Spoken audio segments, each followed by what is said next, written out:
dan juga Bu Mirah dialognya tadi disebut begitu ya. Sebetulnya pelaku usaha tidak mau juga begitu ya, ataupun mau juga untuk memberikan upah mahal tapi asal tidak kemahalan, Ya, Pak Nurjaman. Dan memang garisnya di sana yang menjadi game changernya adalah produktivitas. Ya. Apakah kalau kita bicara produktivitas, Pak Nurjaman, untuk dari tingkat produktivitas para pekerja buruh kita terbilang cukup rendah di mata para pelaku usaha, sehingga memang untuk upahnya ini dinilai cukup rendah di sana dari sisi pelaku usaha. Silakan. Gini, berbicara upah itu seolah-olah kita hanya memikir UMP. Tapi kita tidak mikir upah yang lain. Ya. Nah sekarang kan upah murah kan hanya berbicara upah minimumnya. Upah minimum di Indonesia itu udah bagus, di DKI Jakarta sudah bagus, ya apalagi ke Tangerang, apalagi Karawang udah bagus. Tapi kalau kita berbicara upah minimum itulah karena upah minimum itu diberikan kepada karyawan atau calon karyawan yang hari ini baru masuk kerja kok. Hari ini teman-teman baru selesai kuliah atau selesai SMK, melamar kepada perusahaan, diterima, upah itulah UMP. Apakah itu harus sama dengan yang berupah tinggi? Kan nggak cenggli, nggak adil kalau gitu. Makanya upah minimum itu seolah-olah upah murah, tapi upah itu kan diberikan untuk karyawan yang masa kerja 0 tahun. Di bawah 1 tahun. Upah yang pekerja yang udah 1 tahun ke atas diatur lagi melalui struktur skala upah. Nah ini yang mesti kita kedepankan. Nah itu di situ yang turun ke atas mempergunakan skala upah atau skala upah dengan mempertimbangkan produktivitas. Di situ ada penilaian karyawan. Baru kelihatan ini karyawan yang mempunyai kualifikasi bagus, ini ya karyawan yang biasa-biasa saja, bahkan ini bukan karyawan yang tidak berusaha apa-apa. Nah di situ akan kelihatan. Nah seolah-olah kita yang jadi perdebatan saat ini dari awal sampai kapanpun juga yang jadi perdebatan itu adalah upah minimum. Upah murah itu, kayak yang dibilang upah murah. Itu pun juga nggak murah-murah amat. Nah contoh, ini saya tes kes aja. Di perusahaan tempat kami bekerja, setiap tahun lahan parkir motor nambah. Dapat diartikan berarti memang... Dapat diartikan kata siapa upah murah. Oke. Kan itu loh. Kenapa? Orang bisa walaupun itu kredit motor, walaupun itu nyicil nggak masalah. Berarti ada kemampuan. Nah ini yang mesti dipertimbangkan. Setiap tahun katanya upah murah, tapi setiap tahun kami lahan parkir nambah untuk parkir motor. Artinya apa?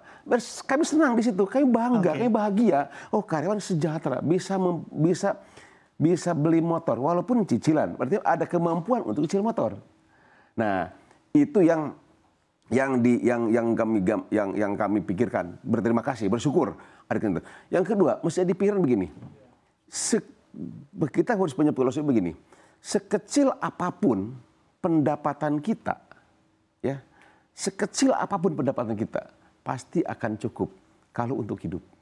Tapi kita balik lagi, sebesar apapun pendapatan kita, sebesar apapun gaji kita, yakin nggak akan cukup kalau untuk gaya hidup. Nah ini filosofi ini mesti dipakai. Yang tadi filosofi yang kedua itu tidak, pengusaha itu bukan tidak suka upah mahal, tapi tidak suka upah kemahalan. Yang kedua, pikirkan untuk kita semuanya, renungkan untuk kita semuanya, termasuk saya, termasuk kami semuanya, bahwa sebesar apapun pendapatan, Mas Bram, contohnya, yakin nggak cukup Mas, kalau untuk gaya hidup. Tapi sekecil apapun pendapatan saya cukupkan untuk hidup saya. Nah itu kira-kira. Nah yang selanjutnya mesti dipikirkan itu adalah bagaimana kita bekerja sama dengan teman-teman. Sini saya sampaikan kepada teman-teman pekerja, yuk kita bareng-bareng untuk membangun perusahaan ini agar kita tetap bisa bekerja. Agar kita tetap bisa melangsungkan pekerjaan. Sehingga di belakang kita ada anak, ada istri, ada anak mesti disekolahkan dan sebagainya. Terpelihara dengan baik. Baik, masih berbicara terkait kesejahteraan begitu ya, yang tadi realitas sudah ditunjukkan oleh Pak Nurjaman, yang mana katanya parkiran motornya terus bertambah ini Bu Mirah, yang dapat diartikan kesejahteraan para buruh sebetulnya tiap tahun bertambah, dilihat dari parkiran motor yang terus bertambah. Nah kalau dari Anda melihat kesejahteraan para buruh saat ini seperti apa sih Bu Mirah? Ya, kalau ukurannya parkiran motor bertambah dan kesejahteraan itu salah satu indikator. Itu ya? Silakan. Kalau bisa kayak gitu, itu dalam terpaksa Pak Nurjaman. Jadi gini, ukurannya saya menggunakan data BPS. Data BPS, menurut data BPS, kehidupan biaya hidup di Jakarta itu harusnya nih, satu orang nih, 14 juta rupiah per bulan. Tapi kan kenyataan upahnya 5 juta. Gimana nyampe tuh orang BPS pada bingung. Kok bisa ya kawan-kawan buruh Jakarta dengan upah 5 juta. Tapi ini kami punya penelitian, kami punya angka kehidupan yang memang satu cukup ada 14 juta sebulan.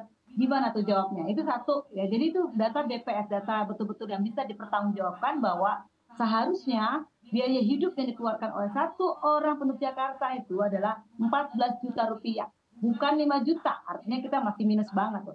Yang kedua, kalau ukurannya biaya parkir, lapangan parkir atau halaman parkir menjadi luas, motor banyak, itu kepaksa Pak Nurjaman buru-buru itu gitu loh. Di saat satu sisi pabriknya atau perusahaannya atau negara belum memfasilitasi mereka dengan transportasi publik yang murah dan gratis gitu. Itu yang kedua. Yang ketiga, clear banget. Pihak serikat pekerja, serikat buruh tidak dilibatkan dalam pembahasan undang-undang Omnibus Law Cipta Kerja. Enggak dilibatkan sama sekali, itu clear banget. Jadi memang kalau saya maksudkan kemarin tadi itu bahwasannya konsep daripada konsep itu lebih banyak memang, itu bukan rahasia umum lagi kok, dari pelaku usaha gitu loh. Kemudian digayung bersambut oleh pemerintah yang kebanyakan menteri-menterinya juga pengusaha, clear, DPR juga kebanyakan pengusaha 99%. Tapi kepentingan mereka selaku pengusaha tertuang dalam undang-undang itu. Kalau kepentingan pekerja nggak ada orang wakil pekerja juga nihil, minim masa doang Bang Obon Kota Broni. Nah itu yang kedua. Yang ketiga, kalau saya kira gini, clear juga Pak, betul UMP itu untuk 0 sampai 1 tahun dan lajang. Tapi kenyataannya kita memang ada struktur skala upah. Seharusnya itu yang dikejar katanya kan. Tapi kenyataannya para pelaku usaha teman-temannya Pak Nurjaman itu memberikan UMP untuk yang kawan-kawan kami 10 tahun, 15 tahun masih UMP gitu loh. Nggak mau dia menerapkan struktur skala upah. Saya mengapresiasi, mengangkat topi yang tinggi kepada Apindo, membuat surat edaran untuk mengharuskan menerapkan struktur skala upah kepada anggotanya gitu ya. Baik. Ini kami mengapresiasi. Tapi kami juga minta dong, tolong anggotanya itu yang enggak enggan. Banyak anggota Apindo yang enggan, nggak mau untuk menerapkan struktur skala upah. Itu juga diberikan sanksi atau dicabut atau dicoret ke anggotanya.